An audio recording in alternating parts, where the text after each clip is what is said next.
দিনের একটি গুরুত্বপূর্ণ কাজ হচ্ছে জুমার দিনে বেশি বেশি করে রাসূল সাল্লাল্লাহু আলাইহি সাল্লামের উপর সালাত এবং সালাম পেশ করা।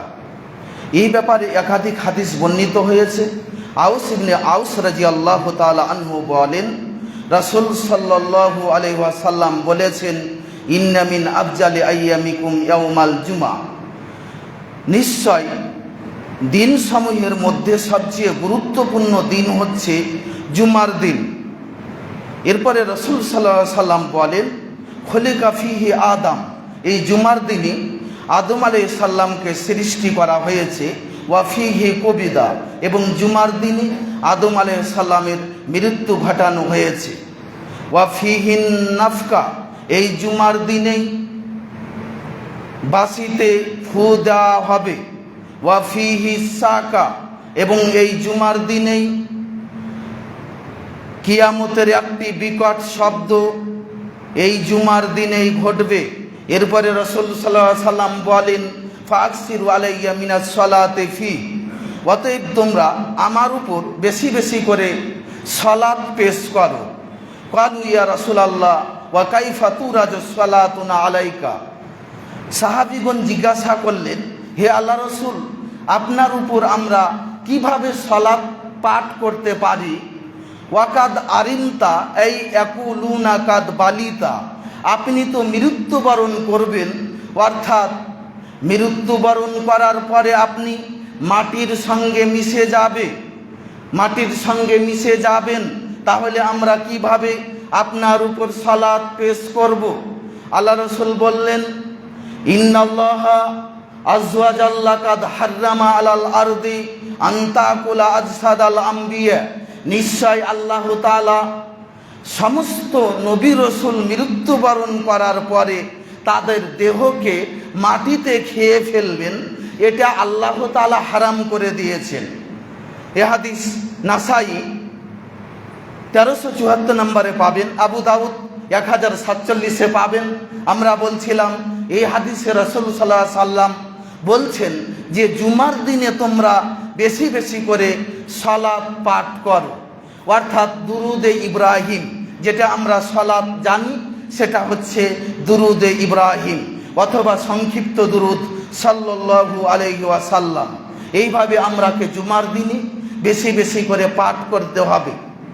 50 বার, 100 বার, 500 বার, এরকম নির্ধারিত কোনো নাই যে এতবার পাঠ করতে হবে। যার যতটা সম্ভব জুমার দিনে বেশি বেশি করে রাসূলের উপর সালাত পেশ করতে হবে, এ কথা রাসূল সাল্লাল্লাহু আলাইহি সাল্লাম বলেছেন। দ্বিতীয় নাম্বার জুমার দিনের গুরুত্ব, জুমার দিনে আজানের পূর্বে আসার চেষ্টা করতে হবে। সাহাবা ইকরামগণ জুমার দিনে তারা অতি সকাল সকাল মসজিদে চলে আসতেন। এমনকি হাদিসগুলোতে বোঝা যায় জুমার দিনে সাহাবা ইকরামগণ জুমার আজানের পূর্বে আসার জন্য দুনিয়াবি কাজকর্মকে কমিয়ে দিতেন। দুনিয়াবি কাজ কমিয়ে তারা মসজিদে অতি সকাল সকাল আসার চেষ্টা করতেন এবং আজানের পূর্বে মসজিদ ভর্তি হয়ে যেত। কিন্তু আজকে বর্তমানে বৃদ্ধ মানুষগুলোকে জুমার দিন আজানের পূর্বে দেখা যায়, কিন্তু অধিকাংশ যুবক তারা জুমার দিনে আজানের পূর্বে আসতে পারে না। আনাস রাদিয়াল্লাহু তাআলা আনহু বলেন, কুন্না নুবাক্কিরু বিল জুমা, আমরা জুমার দিনে অতি সকাল সকাল চলে আসতাম। সহিহ বুখারী 940 নম্বর হাদিস। বুখারী মুসলিমের আরও একটি হাদিস নেন। আবু হুরায়রা রাদিয়াল্লাহু তাআলা আনহু বলেন, রাসূল সাল্লাল্লাহু আলাইহি ওয়াসাল্লাম বলেছেন, ইদা কানা ইয়াউমাল জুমাতি কানা আলা কুল্লি বাবিন মিন আবওয়াবিল মসজিদ আল মালাইকা, যখন জুমার দিন চলে আসে তখন ফেরেশতাগণ জুমা মসজিদের দরজা সমূহে এসে উপস্থিত হয়ে যায়। ইয়াকতুবুনাল আউয়াল ফাল আউয়াল, এবং তারা একের পর এক মানুষের নামগুলো লিখতে থাকে। ফাইজা জালাসাল ইমামা তাওয়াউস সুহুফ, যখন ইমাম মিম্বারে বসে যায় তখন তারা অর্থাৎ ফেরেশতাগণ তারা তাদের খাতা বন্ধ করে দেয়। ওয়াজাউ ইয়াস্তামিউনা যিকরা, এবং তারা জিকির শুনতে থাকে, অর্থাৎ খুতবা শুনতে থাকে। তাহলে জুমার দিনের গুরুত্ব এত, এই জুমার দিনের খুতবা ফেরেশতাগণ শুনে থাকে। তারা যারা আজানের পরে আসে তাদের নাম লিপিবদ্ধ করে না, তাদের খাতা বন্ধ করে তারা খুতবা শুনতে থাকে। হাদিস বুখারী 3211 নম্বর হাদিস, সহিহ মুসলিম 1869 নম্বর হাদিস। এই হাদিসে বোঝা যায় যারা আজানের পরে আসে তাদের নাম ফেরেশতার খাতায় ওঠে না। অতএব আমরাকে আজানের পূর্বে মসজিদে আসার চেষ্টা করতে হবে। আমরা বলছিলাম জুমার দিনের একাধিক গুরুত্ব রয়েছে। যারা জুমার দিনে আজানের পরে আসে তারা জান্নাতে যেতে পিছনে পড়ে যাবে। সামরা বিন জুনদুব রাদিয়াল্লাহু তাআলা আনহু বলেন, রাসূল সাল্লাল্লাহু আলাইহি সাল্লাম বলেছেন, উহুজুরুজ জিকরা ওয়াদনু মিনাল ইমাম, তোমরা জিকির শোনার জন্য উপস্থিত হও, অর্থাৎ খুতবা শোনার জন্য উপস্থিত হও এবং ইমামের নিকটবর্তী বসো। ফাইন্নার রাজুলা লা ইয়াজালু ইয়াতাবাআদু হাত্তা ইউআখিরা ফিল জান্নাহ। এমন কতগুলো মানুষ রয়েছে যারা জুমার দিনে সদা সর্বদা আগে আসতে পারে না, তারা পিছনে পড়ে যায়। রাসূল বলেন এরা জান্নাতে যেত পিছনে পড়ে যাবে। আবু দাউদ 1108 নম্বর হাদিস। আমরা বলছিলাম জুমার দিনের দুইটি গুরুত্ব বললাম, একটি বললাম বেশি বেশি করে সালাত পাঠ করতে হবে, 2 নম্বরে বললাম আজানের পূর্বে আসার চেষ্টা করতে হবে। আমি এরপরে পরবর্তী খুতবায় বিষয়ের দিকে চলে যাব ইনশাআল্লাহ।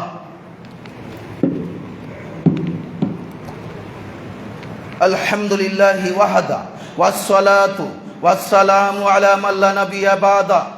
তাবলীগের স্বরূপ অর্থাৎ প্রকৃত তাবলীগ মানুষের মধ্যে ওলামা ইকরামগণ, আলেমগণ যে জাতির সামনে বক্তব্য দিবে, তো আসল বক্তব্য বা আসল তাবলীগ কোনটা? মহান আল্লাহ বলেন, ইয়া আইয়ুহার রাসূল বাল্লিগ মা উনজিলা ইলাইকা মির রাব্বিক, হে আমার সম্মানিত রাসূল, আপনার প্রতিপালকের পক্ষ থেকে আপনার উপর যা অবতীর্ণ করা হয়েছে তা আপনি মানুষের নিকট পৌঁছে দেন। ওয়া ইল্লাম তাফআল ফামা বাল্লাগতা রিসালাতা, আপনি এটা যদি না করেন, আপনার প্রতিপালক আপনার রব যা অবতীর্ণ করেছেন তা যদি মানুষের নিকট না পৌঁছান, তাহলে আপনার উপর যে রিসালাত দেওয়া হয়েছে এর দায়িত্ব আপনি পালন করলেন না। ওয়াল্লাহু ইয়াসিমুকা মিনান নাস, আল্লাহ তাআলা আপনাকে মানুষ থেকে রক্ষা করবেন। ওয়াল্লাহু ইয়াসিমুকা মিনান নাস, এই আয়াতটির ব্যাখ্যাতে তিরমিজি 3046 নম্বর হাদিসটি এভাবে রয়েছে। আয়েশা রাদিয়াল্লাহু তাআলা আনহা বলেন, কানান নবী সাল্লাল্লাহু আলাইহি সাল্লাম ইহরাসু হাত্তা নাযালাত হাযিহিল আয়া, অর্থাৎ রাসূল সাল্লাল্লাহু আলাইহি সাল্লাম তিনি তার জন্য পাহারাদার নিযুক্ত রাখতেন। হতে পারে দাওয়াত তাবলীগের কাজ করতে গিয়ে কোনো মানুষ আক্রমণ করে দিতে পারে, কোনো বিপদের মুখে পড়ে যেতে পারেন, এই জন্য পাহারাদার নিযুক্ত করে রাখতেন। হাত্তা নাযালাত হাযিহিল আয়া, যখন আল্লাহ তাআলা এই আয়াতটা অবতীর্ণ করলেন, ওয়াল্লাহু ইয়াসিমুকা মিনান নাস, আল্লাহ তাআলা আপনাকে মানুষ থেকে রক্ষা করবেন, তখন রাসূল সাল্লাল্লাহু আলাইহি সাল্লাম তার তাবু থেকে বের হয়ে আসলেন এবং মানুষের মধ্যে ঘোষণা করলেন, ইয়া আইয়ুহান নাস ইনসারিফু ফাকাদ আসামানিল্লাহ, হে মানুষ সকল, তোমরা আমার নিকট থেকে চলে যাও, কারণ আমাকে রক্ষা করার দায়িত্ব আল্লাহ তাআলা নিজে নিয়েছেন। তাহলে বোঝা যায় দাওয়াত তাবলীগের কাজ করতে গেলে সময়তে বিপদ আসতে পারে, মানুষ গালিগালাজ দিতে পারে, মানুষ মেরে দিতে পারে। অনেক আলেম ওলামা প্রকৃত আসল তাবলীগ এই দাওয়াত পৌঁছাতে গিয়ে মার পর্যন্ত খেয়েছেন। আমাদের নবী সাল্লাল্লাহু আলাইহি সাল্লাম মার খেয়েছেন। আমরা বলছিলাম যে মানুষের নিকট পৌঁছাতে হবে আল্লাহ যা অবতীর্ণ করেছেন সেই কথা, নিজের ব্যক্তিগত কোনো কথা কেসা কাহিনী বলে জুমার খুতবা অথবা জালসাতে সময় পার করা গজাল বলে ইত্যাদি যাবতীয় গল্প গুজব করে সময় পার করা এটা হারাম, এটা করা যাবে না। আমরা আরো কিছু আয়াত পেশ করি। মহান আল্লাহ বলেন, ওয়ামা ইয়ান্তিকু আনিল হাওয়া ইন হুয়া ইল্লা ওয়াহয়ু ইউহা, সূরা আন-নাজম 3 এবং 4 নম্বর আয়াতে আল্লাহ তাআলা বলেন, নবী সাল্লাল্লাহু আলাইহি সাল্লাম নিজের থেকে কোনো কথা তিনি বলতেন না। তার নিকট যা ওহী করা হতো তিনি সেটাই মানুষের নিকট পৌঁছে দিতেন। তিনি ওহী ছাড়া কোনো কথা বলতেন না। মহান আল্লাহ অন্যত্র বলেন, সূরা আল হাক্কা 44, 45, 46 নম্বর আয়াত, ওয়ালাউ তাকাওয়ালা আলাইনা বাদাল আকাবিল লা আখাদনা মিনহু বিল ইয়ামিন সুম্মা লা কাতানা মিনহুল ওয়াতিল। মুহাম্মদ যদি আমার নামে কোনো কথা বানিয়ে বলতো তাহলে আমি তার ডান হাত চেপে ধরতাম এবং তার শিরা উপশিরা, তার কণ্ঠনালীকে কেটে দিতাম। এইভাবে আল্লাহ তাআলা ধমক দিচ্ছেন। এর মানে রাসূল সাল্লাল্লাহু আলাইহি সাল্লাম মানুষের নিকট কখনো তিনি বানিয়ে কথা বলেননি, এই আয়াত প্রমাণ করে। তাহলে আমরাকে দাওয়াত তাবলীগের কাজ করতে হবে কোরআন মাজিদ থেকে, 2 নাম্বার সহিহ সুন্নাহ থেকে, রাসূলের নিকট রাসূলের কথাগুলো জাতির নিকট পেশ করতে হবে।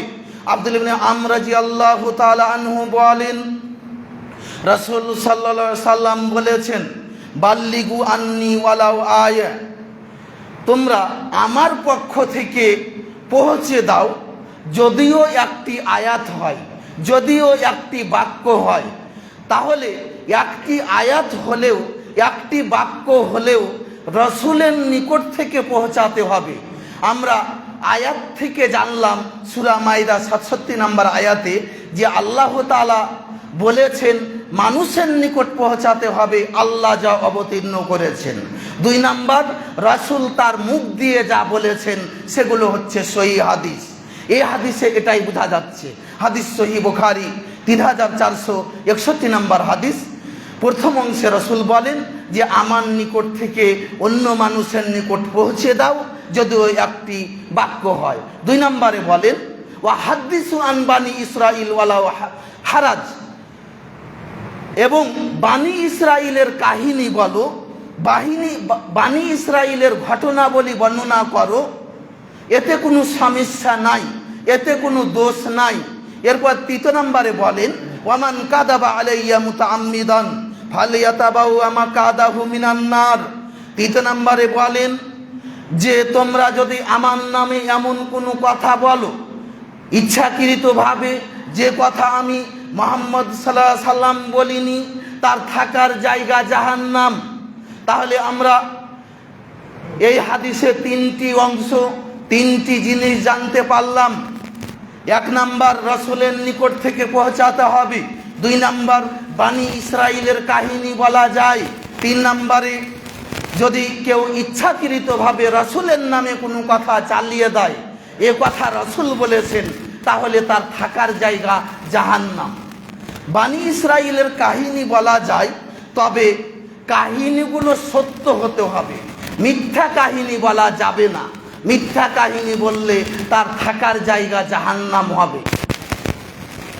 একটি সত্য কাহিনী আপনাদের নিকট পেশ করি। আবু হুরায়রা রাদিয়াল্লাহু তাআলা আনহু বলেন, রাসূল সাল্লাল্লাহু আলাইহি সাল্লাম বলেছেন, তোমাদের পূর্বের যুগে এক ব্যক্তি এক ব্যক্তির থেকে একটি জমি ক্রয় করল। জমিতে একটি সোনা ভর্তি পাতিল পেল, সোনার কলসি পেল। তখন সেই ক্রেতা বিক্রেতার নিকট সেটা নিয়ে চলে গেল এবং বলল, আমি তোমার নিকট জমি ক্রয় করেছি, কিন্তু জমির ভিতরে যেটা আছে সেটাই ক্রয় করিনি, তুমি নিয়ে নাও। তখন সে বলল, আমি জমি বিক্রি করে দিয়েছি, এর মানে জমির ভিতরে যা আছে সবই বিক্রি করে দিয়েছি, এটা আমি নিব না। তখন তারা 2 জন এক বিচারকের কাছে গেল। বিচারক বলল, তোমার কি কোনো ছেলে আছে? সে বলল আছে। আর একজনকে বলল, তোমার কি কোনো মেয়ে আছে? সে বলল আছে। তখন বিচারক ফায়সালা দিল, তোমরা একে অপরের ছেলে এবং মেয়ের বিবাহ দিয়ে দাও এবং এই সোনাগুলো বিবাহতে খরচ করে দাও এবং বাকিটা দান করে দাও। এটা হচ্ছে বানি ইসরাইলের সত্য কাহিনী। এটি পাবেন সহিহ বুখারী 3474 নম্বর হাদিস, ইবনে মাজা 2511 নম্বর হাদিস। অনেক মিথ্যা কাহিনী রয়েছে। একটি মিথ্যা কাহিনী দেখেন যে একদা সুলাইমান আলাইহিস সালাম আল্লাহকে বলল যে পৃথিবীতে যত সৃষ্টি জীব রয়েছে আমি এক সন্ধ্যা এক টাইম তাদেরকে খাওয়াতে চাই। আল্লাহ বললেন ঠিক আছে। সুলাইমান আলাইহিস সালাম তার যতদূর সম্ভব, যতটা তার সাধ্যে কুলায় খাওয়ার তৈরি করলো। সমস্ত সৃষ্টি জীবকে দাওয়াত দিল। সমুদ্র থেকে একটা তিমি মাছ উঠে এসে সে একাই সমস্ত খাবারগুলো খেয়ে শেষ করে দিল। এটিও তো একটি কাহিনী, কিন্তু এটা জাল কাহিনী, এটা মানুষের বানানো, এটা মিথ্যা কাহিনী, সত্য কাহিনী নয়। অতএব জাতির নিকট পেশ করতে হবে যেগুলো সহিহ হাদিস দ্বারা প্রমাণিত, সেগুলো। মিথ্যা হাদিস বলে জাতিকে ফাঁকি দেওয়া যাবে না। কয়েকটি মিথ্যা হাদিস রসুলের নামে পেশ করা হয়। হুব্বুল ওয়াতান মিনাল ঈমান, দেশকে ভালোবাসা ঈমানের অঙ্গ। এ হাদিস জাল, এ হাদিস সহিহ নয়। এরপরে বলা হয় ইখতিলাফু উম্মতি রহমা, অর্থাৎ আমার উম্মতের বিচ্ছিন্নতা এটা হচ্ছে রহমত দিনা। মুসলমানের বিচ্ছিন্নতা এটা কখনো রহমত হতে পারে না। এটা আয়াতের বিরোধী, এটা সহিহ হাদিসের বিরোধী। রাসূল বলেন, রাসূল সাল্লাল্লাহু আলাইহি সাল্লাম বলেন যে অর্থাৎ সমতাই হচ্ছে, একতাই হচ্ছে রহমত, বিচ্ছিন্নতা কখনো রহমত হতে পারে না। তাহলে আমরা বলছিলাম যে এভাবে একাধিক হাদিস বর্ণিত হয়েছে। রাসূল সাল্লাল্লাহু আলাইহি সাল্লাম তাসবিহ দানায় তাসবিহ পাঠ করতেন, এ হাদিস জাল। সাহাবীর নামে পেশ করা হয় মিথ্যা কথা যে সাহাবীরা সালাত আদায় করার সময় বগলে পুতুল রাখতেন, এই কারণে রাসূল আদেশ করেছিলেন রাফুল আদান করার। এটা বানানো মিথ্যা কথা, এগুলো রাসূলের নামে সাহাবীর নামে মিথ্যা আরোপ করা হয়েছে। কেউ যদি মিথ্যা আরোপ করে তার থাকার জায়গা জাহান্নাম। আবু হুরায়রা রাদিয়াল্লাহু তাআলা আনহু বলেন, রাসূল সাল্লাল্লাহু আলাইহি সাল্লাম বলেছেন, মান কাযাবা আলাইয়া মুতাআম্মিদান ফালিয়াতাবাওয়া মাকাদাহু মিনান নার। কেউ যদি ইচ্ছাকৃতভাবে আমার নামে মিথ্যা কথা বলে তার থাকার জায়গা জাহান্নাম।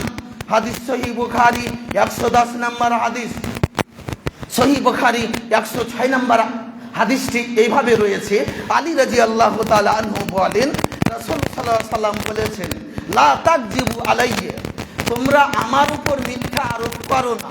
ফা ইন্নাহু মান কাযাবা আলাইয়া ফালইয়ালিজিন নারা, যে ব্যক্তি আমার নামে মিথ্যা কথা বলে সে জাহান্নামে প্রবেশ করবে।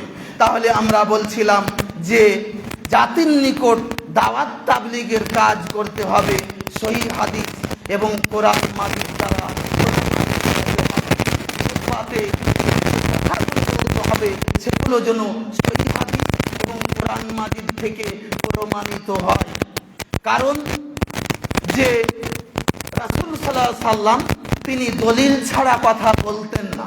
সাহাবা ইকরামগণ তারাও দলিল ছাড়া কথা বলতেন না। রাসূল সাল্লাল্লাহু আলাইহি সাল্লাম সুর তাল দিয়ে বক্তব্য দিয়েছেন এরকম কোনো প্রমাণিত নয়। সাহাবা ইকরামগণ সুর তাল দিয়ে বক্তব্য দিয়েছে, কিসসা কাহিনী বলে সময় পার করেছে, এগুলো কোনো সহিহ হাদিস দ্বারা প্রমাণিত নয়। সুর করে বক্তব্য দেওয়া সালাফগণ অপছন্দ করতেন। সালাফগণ অর্থাৎ সাহাবীগণ, তাবিগণ, তাবিগণ তারা কাটা কাটা দলিল সহকারে কথা বলতেন। এইভাবে আমরাকে বক্তব্য দিতে হবে। আমরা বলছিলাম যে দলিল সহ কথা বলতে হবে। এই ব্যাপারে আল্লাহ তাআলা বলেন, ওয়াল্লাযী বা'আসা ফিল উম্মিয়িনা রাসূলাম মিনহুম ইয়াতলু আলাইহিম আয়াতিহি ওয়া ইউআল্লিমুহুমুল কিতাবা ওয়াল হিকমা। মহান আল্লাহ বলেন যে আমি উম্মীদের মধ্যে তাদেরই একজনকে রাসূল করে তাদের মধ্যে প্রেরণ করলাম, যাতে করে সেই রাসূল তাদেরকে পবিত্র করতে পারে। এবং তাদের মধ্যে কোরআন মাজিদ তেলাওয়াত করে শোনাতে পারে, ওয়া ইউআল্লিমুহুমুল কিতাবা ওয়াল হিকমা, এবং তাদেরকে কেতাবের শিক্ষা দিতে পারে, অর্থাৎ কোরআন মাজিদের শিক্ষা দিতে পারে, ওয়াল হিকমা, এবং হিকমত শিক্ষা দিতে পারে। হিকমত কি? হিকমত বলতে সহি হাদিস। সহি হাদিস রাসূল সাল্লাল্লাহু আলাইহি সাল্লামকে সাহাবীদের মধ্যে জাহেলিয়াতের যুগে এই কারণে প্রেরণ করা হয়েছিল, রাসূল তাদেরকে পবিত্র করবেন এবং তাদের সামনে কোরআন মাজিদ তেলাওয়াত করে শোনাবেন এবং তাদেরকে কোরআন মাজিদ শিক্ষা দিবেন এবং তাদেরকে হিকমত শিক্ষা দিবেন, অর্থাৎ সহি হাদিস শিক্ষা দিবেন। তাহলে আমরা বলছিলাম যে কোরআন সুন্নাহ অনুযায়ী কথা বলতে হবে, মানুষের নিকট তাবলীগ করতে হবে। তাবলীগের স্বরূপ অর্থাৎ আসল তাবলীগ যেটা, সেটা অধিকাংশ মসজিদগুলোতে হয় না। অধিকাংশ মসজিদগুলোতে যারা বক্তব্য দেয় তারা হচ্ছে অধিকাংশ মুন্সি, তারা সত্যিকারী আলেম নয় এবং তারা কোরআন মাজিদ এবং সহিহ হাদিস প্রকৃত অর্থে যেভাবে জ্ঞান অর্জন করে জাতির নিকট পেশ করতে হবে ওইভাবে তারা শিক্ষা অর্জন করেন। আমি সবাইকে বলছি এটা না, অধিকাংশ এরকম রয়েছে। অধিকাংশ মসজিদে ইমাম রাখা হয় তারা মুন্সি, তাদেরকে কম বেতনে পাওয়ার জন্য, অল্প বেতনে পাওয়ার জন্য যোগ্য ইমাম মসজিদে রাখা হয় না। কোরআন সুন্নাহ অনুযায়ী জাতির সামনে কথা বলবে এরকম ইমাম রাখা হয় না, কারণ যে সত্য কথা বললে ইমামের উপর বিপদ আসতে পারে, জাতি মেনে নিবে না, হক মানে তিতা। আবু জার রাদিয়াল্লাহু তাআলা আনহু বলেন, রাসূল সাল্লাল্লাহু আলাইহি সাল্লাম তাকে বলেছিলেন, কুলিল হাক্কা ওয়ালাউ কানা মুররা, হে আবু জার তুমি সত্য কথা বলো যদিও তিতা লাগে। হক মানে তিতা, হক মানে খারাপ, হক মানে মানুষ ভালোবাসে না, মানুষ খারাপ মনে করে। কোনো মানুষকে যদি বলা হয় আপনি 20 বছর ধরে এই আমলটা করছেন, এই আমলটা সহিহ হাদিস দ্বারা প্রমাণিত নয়, আপনাকে ছেড়ে দিতে হবে, তখন সে বলে এতকাল করে আসলাম, আজকে আপনার নিকট এটা ভুল আমল প্রমাণিত হলো, আমি ছাড়তে পারবো না। বিভিন্ন ধরনের যে যুক্তি, এই যুক্তি কোরআন সুন্নাহর কাছে 5 পয়সা মূল্য নাই। আমরা বলছিলাম ভুল সংশোধনে সফলতা রয়েছে, ব্যর্থতার কিছু নয়। আপনি 50 বছর ধরে আমল করে আসছেন, আমলটা যদি ভুল প্রমাণিত হয় তাহলে আপনাকে ছেড়ে সত্যটা গ্রহণ করতে হবে। এরই নাম হচ্ছে প্রকৃত আহলে হাদিস। নামের আহলে হাদিস হয়ে কোনো লাভ নাই, কিয়ামতের মাঠে বাঁচা যাবে না। সত্যিকারী আহলে হাদিস হন।